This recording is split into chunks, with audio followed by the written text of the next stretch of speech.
Chuyển dòng trước sau.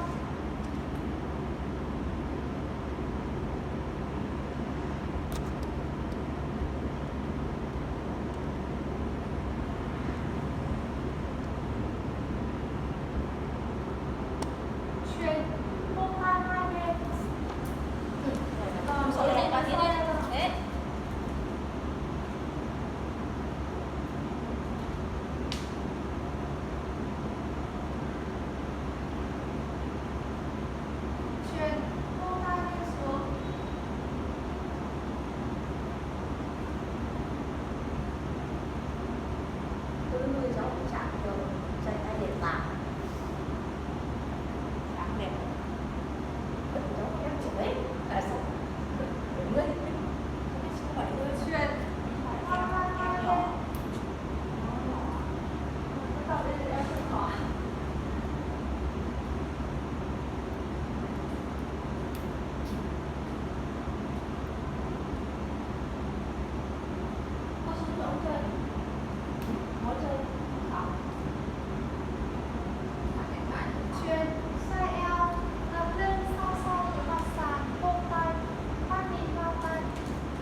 cái phần hông mình cố gắng để đẩy cái hông phải lên để cho hông cân bằng, căng giãn cái mặt cái đùi trước của chân phải. Chân phải lên lên nào, lên tận với ngực ra luôn, mình mở cái lồng ngực, mở ra. Đeo gối, lùi hông về phía sau, kéo thẳng chân trái, chống hai tay hai bên ạ. Tiếp tục nâng cái bàn chân lên để cho căng giãn gân theo phía sau gối, lưng thẳng. Từ từ trùng khuỷu tay và ép sâu người để chân rất là căng giãn cho cả tập trọng nhé, kéo trọng trong cơ thể rất đau đấy ạ. Người mới ai càng cứng thì càng đau, nó sẽ cần thời gian để làm tốt cơ được về ra. Nếu mà cảm thấy đau thì để nâng người lên, cố gắng duỗi lên thôi. Tiếp tục nào, nâng người lên nào, từ từ trượt cái gót chân trái về phía trước. Nếu người mới nhất ai mà đau ấy, ta có thể trượt chân sang xích bên trái một chút để mình kéo cái hông xuống. Chỉ trượt chân sang bên trái một chút sẽ dễ hơn, trượt thẳng sang bên trái. Thế này sẽ không phải được nâng lên ạ, không nâng lên, không cố phải áp bá. Rồi từ từ đẩy lên ạ. Rồi thu chân về. Mình đã động tác đấy là mình phải bỏ qua đấy. Tiếp tục nào. Nhưng mở đầu nếu mà ai mà cảm thấy đau thì bỏ qua nhé. Mình cứ đè hông vào gối để cho nó giãn mềm ra. Đè hông nào. Khi đè hông nhé, mọi chú ý là duỗi thẳng chân, người ta đẩy hông về phía trước thì khi đó thì cái bắp chân nó sẽ vô góc này. Mọi đừng để thấp chân quá cho nó không ép sâu được cái cơ vô góc đùi. Đúng rồi, vô góc thì mình mới có thể kéo giãn được cái cơ đùi. Khi cơ đùi kéo giãn hoàn toàn thì tách dọc rất là dễ. Nào, đẩy hông ra sau ạ. Nâng bàn chân lên để căng giãn cho khớp gối. Từ từ ta hạ dần người xuống.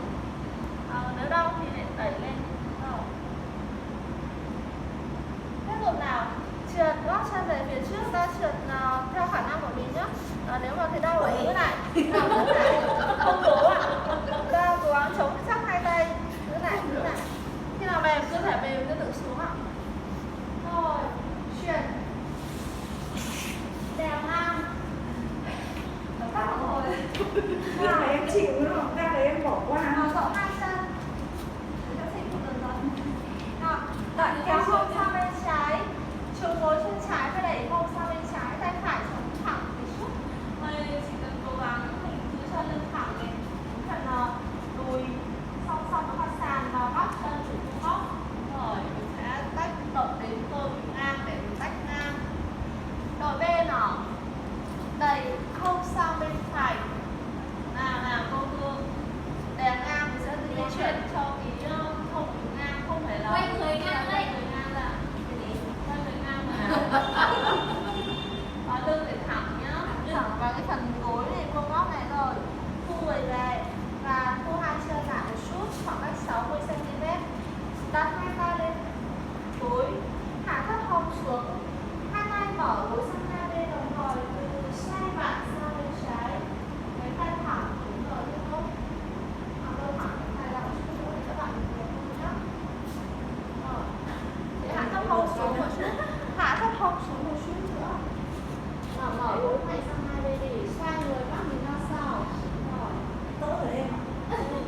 còn từ nữa. Chuyển đổi bên, xoay hẳn sang phải.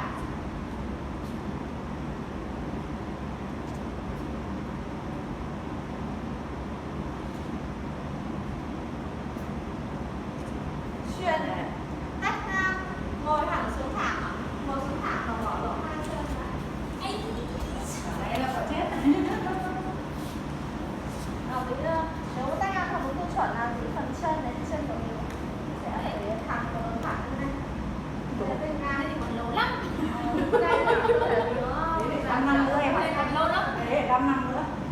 không, chị em nghĩ chỉ tầm có 2 tháng chị làm được. Con này nó làm được rồi, nó không trẻ. Làm hả chị ạ? Khám phá bản thân của mình chứ không có giới hạn gì hết.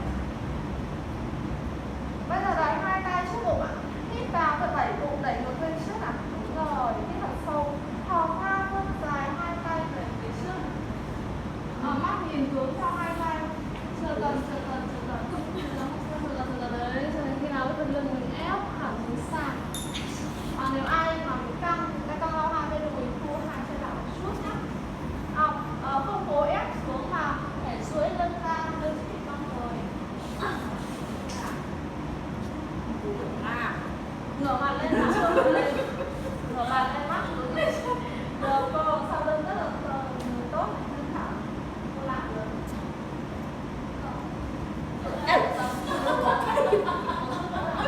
Đúng rồi.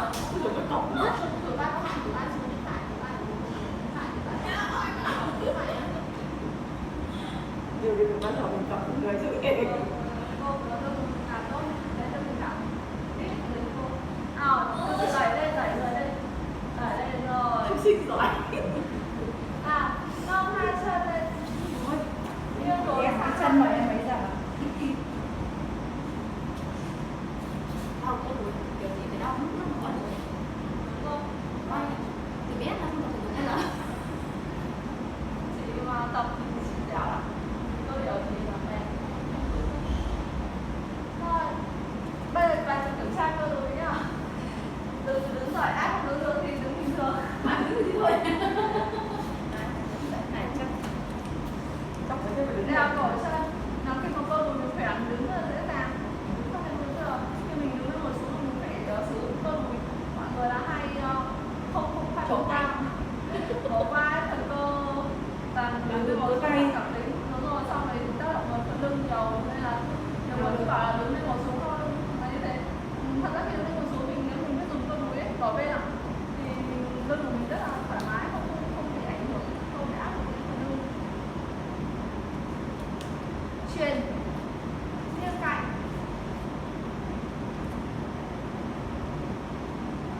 Ở bên.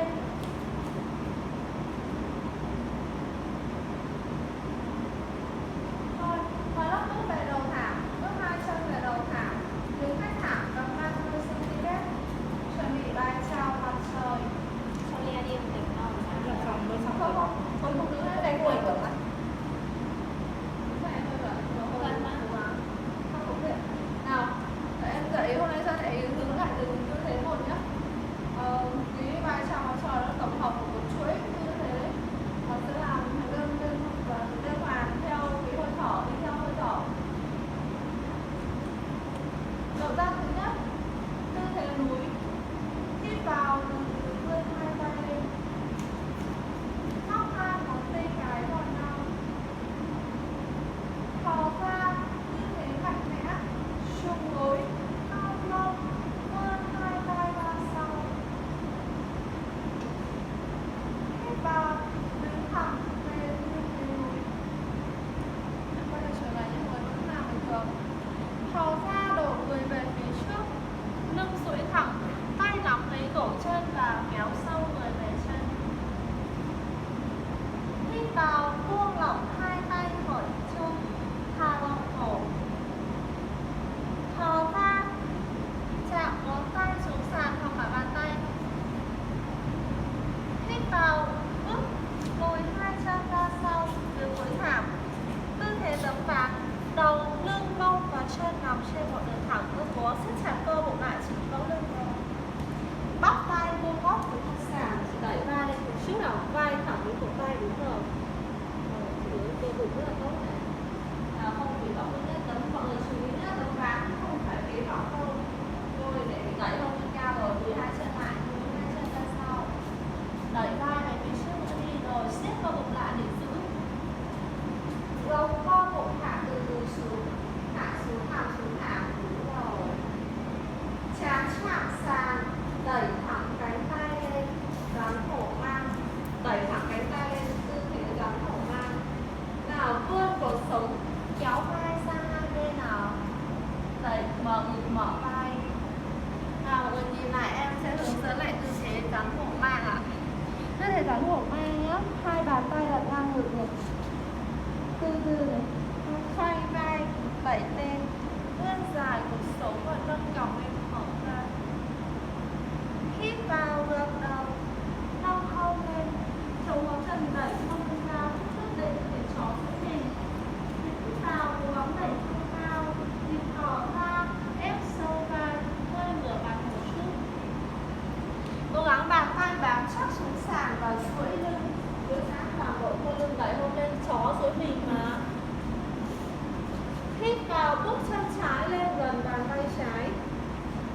thể chuyển mình một, nâng người vươn hai tay lên, bước chân trái lên người và tay trái, mẫu lên nào, nâng người lên nào, nâng người vươn hai tay lên, tư thế chuyển mình một ạ. Tư thế chuyển mình một, nhấc gối lên nào, rồi nhìn nào, bắp chân trái vuông góc này, chân phải cố gắng siết đùi chân phải để cho chân thẳng. Móc hai ngón tay cái vào nhau. Nếu phần hông này mọi người xu hướng là cái phần hông nó hay bị vặn sang bên phải đúng không? Mình sẽ đẩy cái hông về phía trước ạ. Thò ra vươn tay ra sau. Từ hông trở xuống cố gắng giữ cố định. Hít vào, hạ tay xuống. Mở lòng bàn tay ra, bám chắc xuống sàn, u chân trái về tấm ván. Tấm ván ạ, lại chỉnh nhất tấm ván như nào? Ngay từ đầu, như nào đúng như thế ngay từ đầu. Nó khó khăn một chút nào. Cố gắng vươn tay các bạn này nào. Đẩy tay về phía trước và lùi hai chân ra sau một chút nữa. Khi ở tư thế tấm ván mình phải siết chặt bụng hông lại nhé. Cuộn xương cùng xuống, nhìn lưng với hông mình thẳng được lên cái bọng cổ. Từ từ gồng co bụng hạ chậm chậm xuống, hạ xuống, hạ xuống. Đúng rồi, khi nào chán chạm sàn, đẩy thẳng hai cánh tay lên, tư thế rắn cổ ngang nào. Đúng rồi. Rất đẹp. Hít vào gập đầu, nâng hông lên, chó dưới mình chuyển sang chó dưới mình. Nào từ dám chuyển sang chó, nâng hông lên, đẩy cao hông lên, đẩy hông ra sau đi. Thò ra, ép sau vai, duỗi lưng. Rồi, tốt. Người bây giờ tôi thấy nào hình dung ra cái động tác của con và bói này. Hít vào, bước chân phải lên, gần vào tay phải. Bước dài chân lên để cho bắp chân vuông góc. Vươn hai tay nâng người lên. Nâng người lên nào. Móc hai ngón tay cái vào nhau để thẳng cánh tay. Thò ra, vươn tay ra phía sau. Rồi. Tốt. Hít vào, hạ hai tay xuống. Chống hai tay thẳng thẳng cánh tay ra. Cô hạ bàn tay xuống nhưng không chống ngón tay đâu. Lùi chân phải về phía sau tấm ván, trở về tấm ván ạ. Đúng rồi, siết chặt cơ lại, giữ cho cơ thể thẳng. Hạ thấp phòng xuống nào. Gồng co bụng hạ từ từ xuống, nằm xuống thẳng. Chán chạm sàn, đẩy thẳng hai cánh tay lên, tư thế rắn cổ ngang, vươn dài cuộc sống. Ép hông xuống, ép hông đùi xuống. Mở ngực vai ra. Hít vào, gập đầu, nâng hông lên. Tư thế chó dưới mình, đẩy hông cao. Thò ra, ép sâu vai. Đẩy hông về phía sau nào. Rồi, xuống đi. Hít vào, bước hai chân lên gần bàn tay. Tay nắm cổ chân. Thò ra, ép sâu người về chân, trụ hai gót chân lại, trụ hai gót chân vào ạ. Hít vào, buông lỏng hai tay khỏi cổ chân, thả lỏng cổ. Thò ra, chạm ngón tay xuống sàn, duỗi lưng, đẩy ngực duỗi lưng, đẩy ngực duỗi lưng, ưỡn ngực lên một chút để cho lưng thẳng. Hít vào, vươn hai tay lên cao, về tư thế núi thẳng. Móc hai ngón tay cái lại, đúng rồi. Thò ra, trùng gối cong mông, vươn hai tay về phía sau, tư thế mạnh mẽ. Nào cô bụng lại, đẩy hông ra sau. Đừng làm ngược lại nhá, trùng gối đẩy hông ra sau ạ. Không phải hông về phía trước đâu. Rồi bây giờ tiếp tục vươn tay ra sau đi. Mà không đẩy ra sau, đừng đẩy hông về trước, đẩy hông trước lấp chân bằng. Đẩy hông ra sau. Hít vào, đứng thẳng về tư thế núi. Rồi, thò ra, từ từ hạ tay xuống. Mình làm tư thế rắn chó tấm ván khá là tốt. Nhưng mà cái tư thế mạnh mẽ thì do là cái phần vai nó chưa được mở đấy. Nên là mọi người mới chỉ đẩy được hông này thôi. Chưa đẩy được hết phần vai tư thế chuẩn nhá. Mình cong hông này. Khi hông cong rồi giữ hông nguyên này. Và từ từ vươn hai tay ra sau. Và đẩy hông từ trước mình sẽ mở được cái phần ngực vai. Đừng nằm ngược nhá. Cô là mình nằm ngược. Đẩy hông ở trước là hông cân bằng thì ngã đấy. Trùng gối xuống, đẩy hông sau. Cô cũng lại hông. Vẫn ngực ra. Vẫn ngực ra. Mở ngực ra. Cần phải tuổi nào thì cơ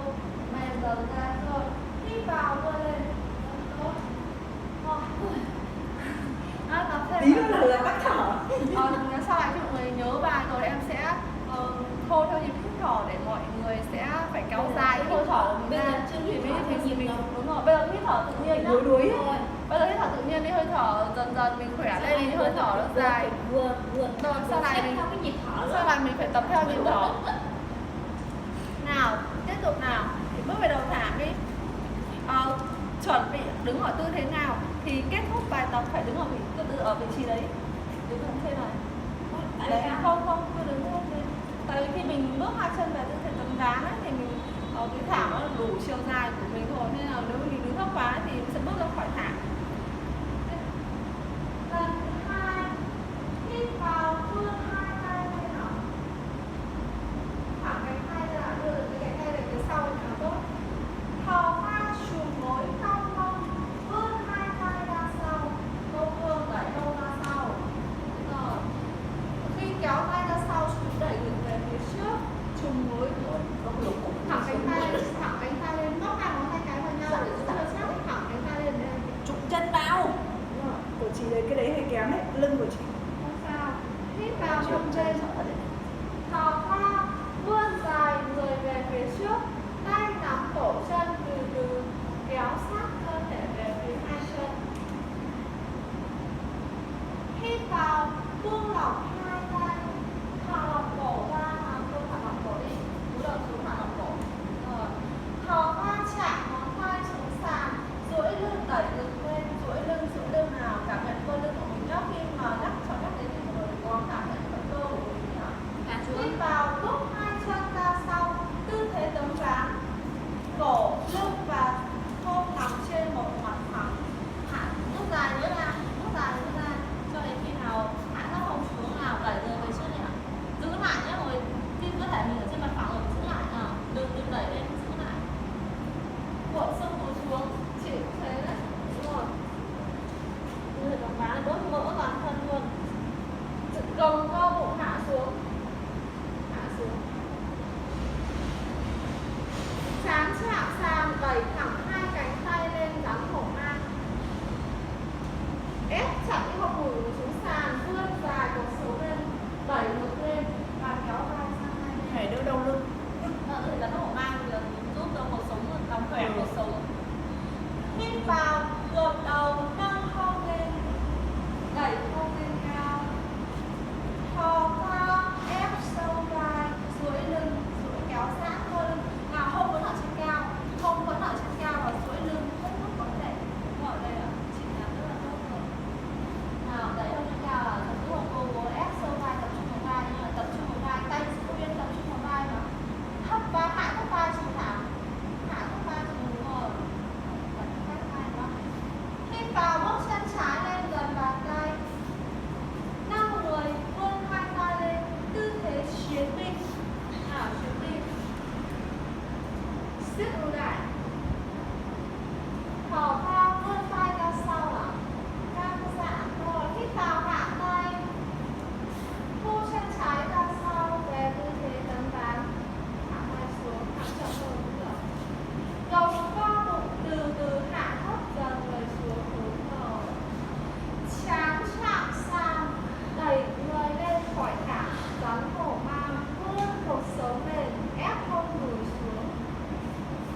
đúng là tôi tưởng qua bác cháu mình thấy cái lưng ấy thẳng nó dễ chịu, thẳng ngồi nó thẳng đấy. Cháu không tập bao giờ nên về đau hai cái đùi. Nó cũng quên em là ngày xưa quả sạc xe máy chứ giờ là nó cứng cứng á. cái quả sạc nó căng hai này nó Không chặt được, em chỉ chúc chúng cái này. Cái cách có cách ngang phải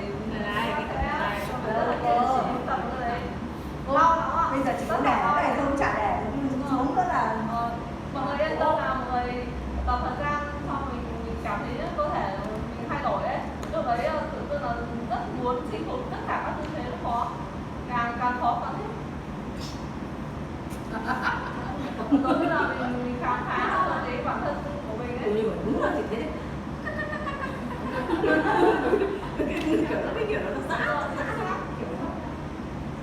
Đấy là cô cảm nhận cơ thể rất là tốt ấy.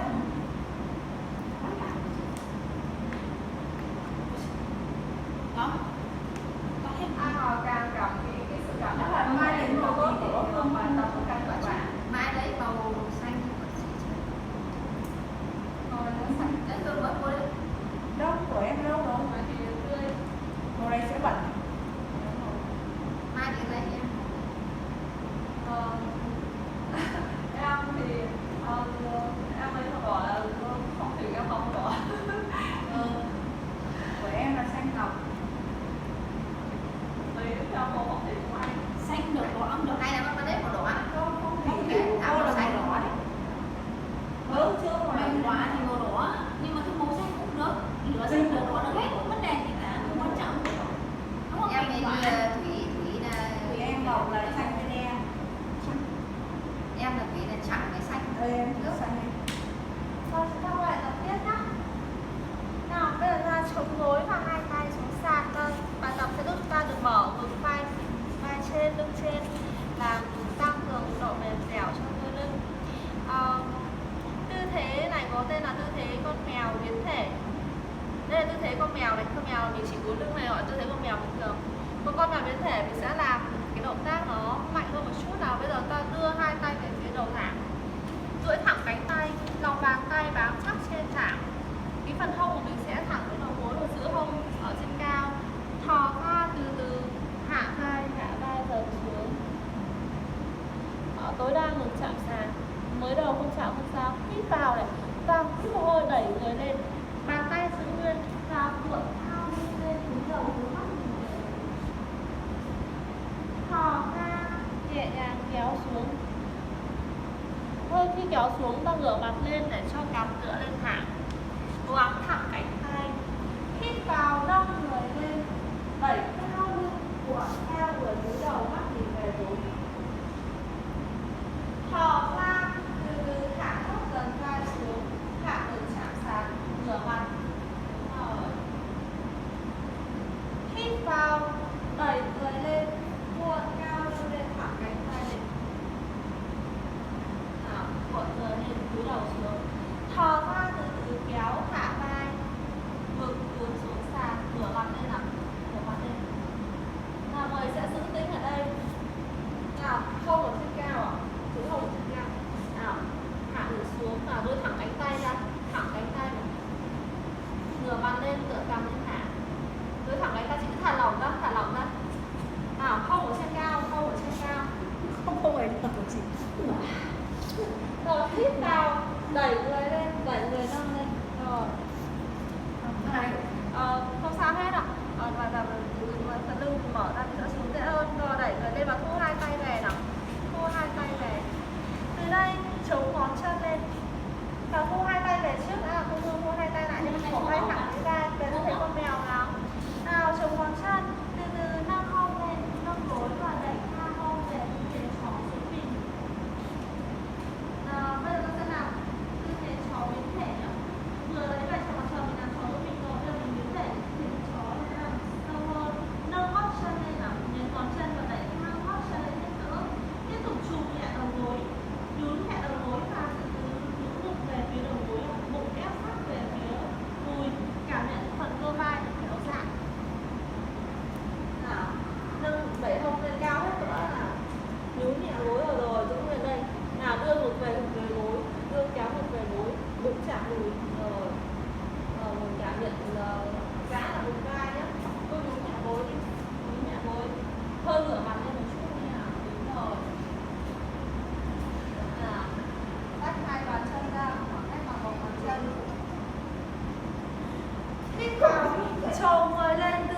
ván ạ.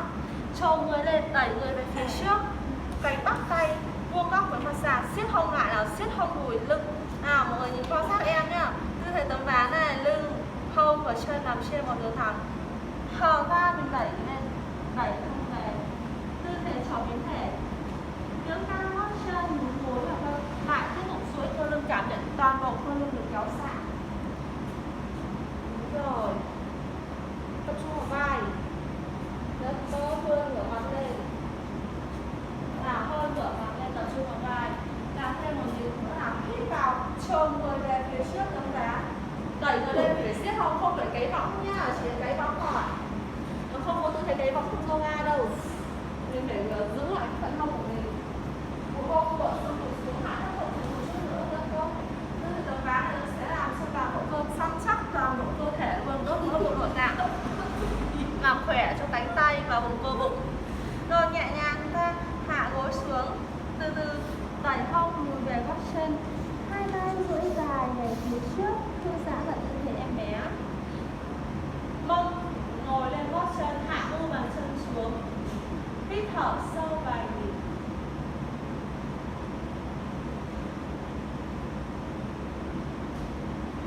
Nào, bây giờ hít vào chậm rãi đưa người về phía trước, hạ ép hông đùi xuống, tư thế rắn hổ mang.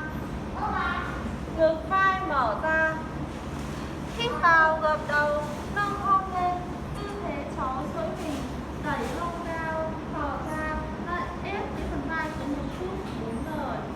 Bây giờ hít vào, đá chân trái nâng lên, nâng chân trái lên ra sau, thò ra co gối, bước chân trái lên đặt cạnh bàn tay trái. Từ đây chúng ta hạ gối chân phải xuống, hạ mu bàn chân xuống và nâng người lên,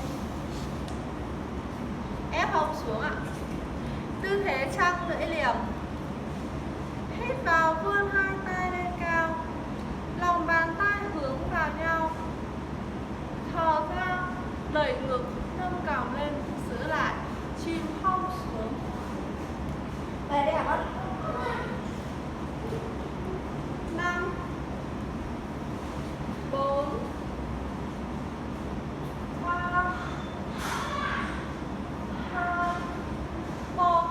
Từ từ hạ hai tay xuống phía trước. Bây giờ ta di chuyển bàn chân trái ra phía áp thảm và ta chìm hông xuống từ nhiều hơn. Hít vào, co vươn tay trái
dần dần nó sẽ ngồi được nhé.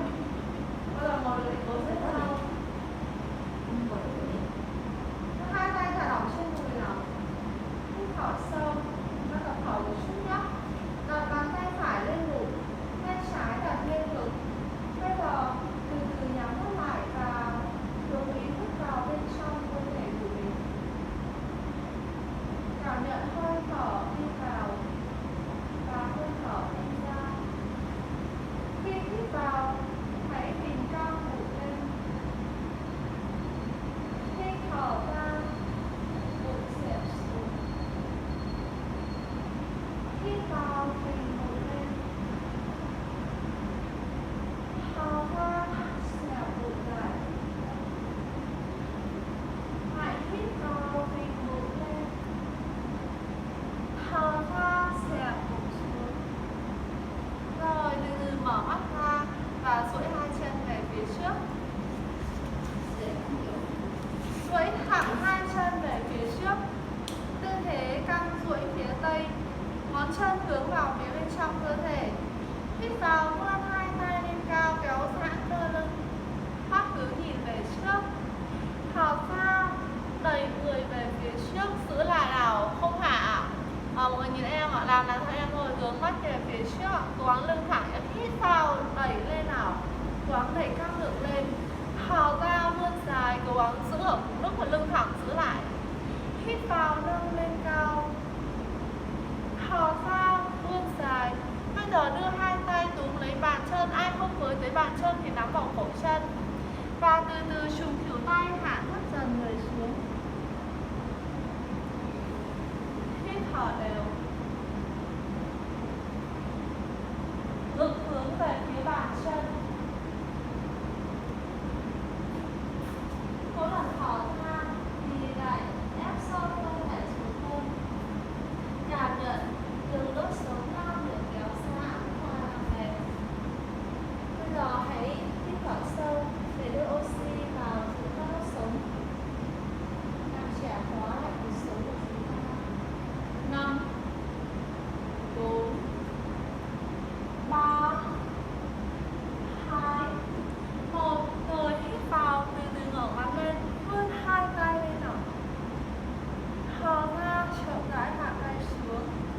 Rồi bây giờ ta ngồi về phía mũi thẳng, co hai gối lên, hai tay ôm lấy bắp đùi và chỉ ngồi về phía mũi thẳng nữa đi. Ta đang lưng để thư giãn cho phần lưng cơ lưng ạ. Nào mọi người nhìn em có ra một lần trước nhé. Thả cứ không đầu không chạm sàn, bật lên luôn. Rồi hít vào, thở ra bật dậy. Hít, thở bật lên, mang lưng nhẹ nhàng thôi để cho lưng được giãn. Hít thở. Rất là ai làm tốt. Đây này là mình làm được. Đây là động tác Không ạ. Cái lớp này là chị làm được. cái động tác này là cái lưng của mình rất là thích nhá. Rồi hạ xuống từ từ, hạ mềm xuống rồi. Bây giờ co cả hai gối lên, hai tay ra ngang sang hai bên. Hít vào, thở ra, lên gối sang bên trái, mắt nhìn sang tay phải. Co hai gối, hạ hai gối xuống nào, hạ gối xuống, hạ gối xuống. Đây là tư thế thư giãn bạn mình. Nào, ở tư thế này cơ thể chúng ta sẽ hít thở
giống như là cơ thể của mình giống như là một bó đũa đấy.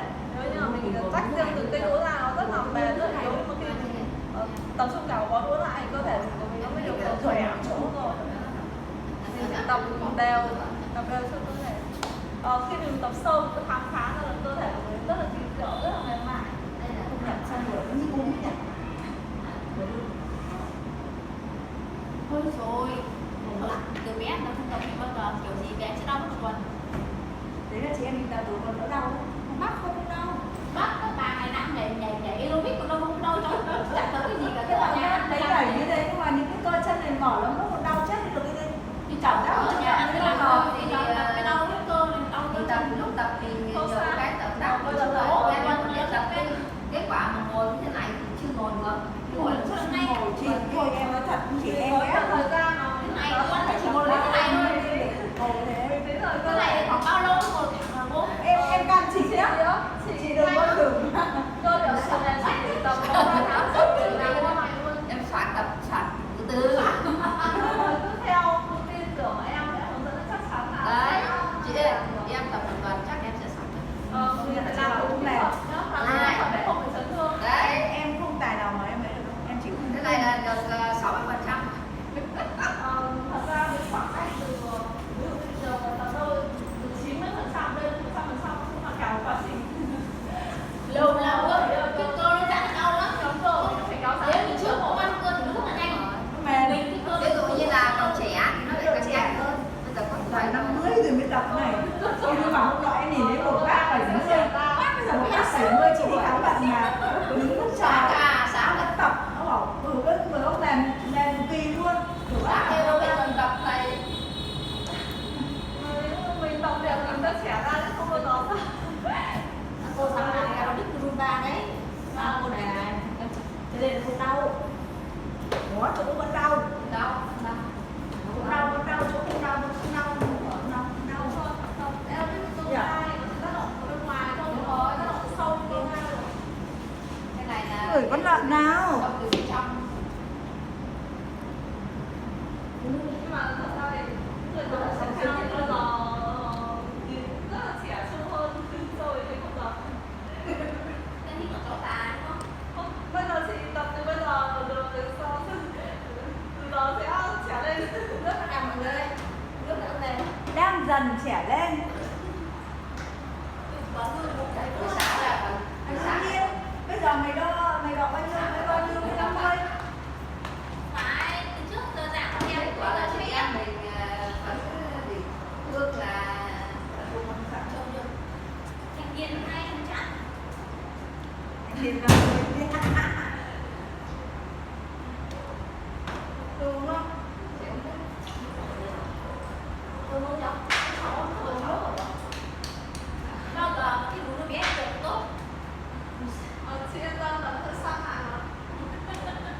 Sang hại nó chỉ bị lỏng chị rất là Sáng ấy là đúng quần tôi. rất là nhiều. hai cái trẻ học Trời ơi à. ba cái chị tập khoảng Quay được hết không? chị như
thì cô có thằng cháu năm nay con 2 tuổi nhưng mà sơ ra cô nhớ là nó lớn lắm cháu.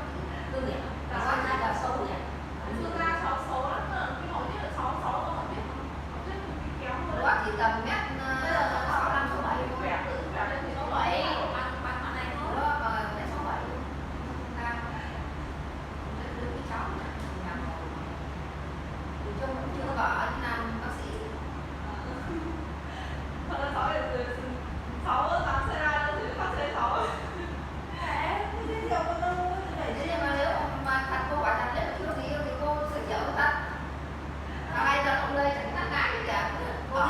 Ở phòng khám xong bắt đầu ban ngày làm việc tối đến Phải xuyên nó lấy còn không vấn đề gì. Cắm xong vào phòng Cô chú đừng thấy nhau, cô chú là bạn thôi. Thì tôi đây chồng là kinh số là bây giờ mày cho cô số điện thoại. Cháu có phương số của cháu hả? Mày nhắn qua mày còn mày cô có số. Thế là Từ em làm quen. để số cô hỏi Xin đi hỏi à? Cho số từ làm quen. cháu nhắn cô đọc số cháu nhà mai cô được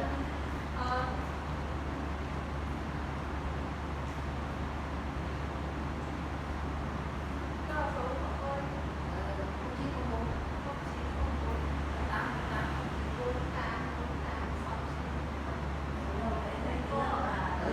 cô nhảy ở trong nhà cô Không nghĩa là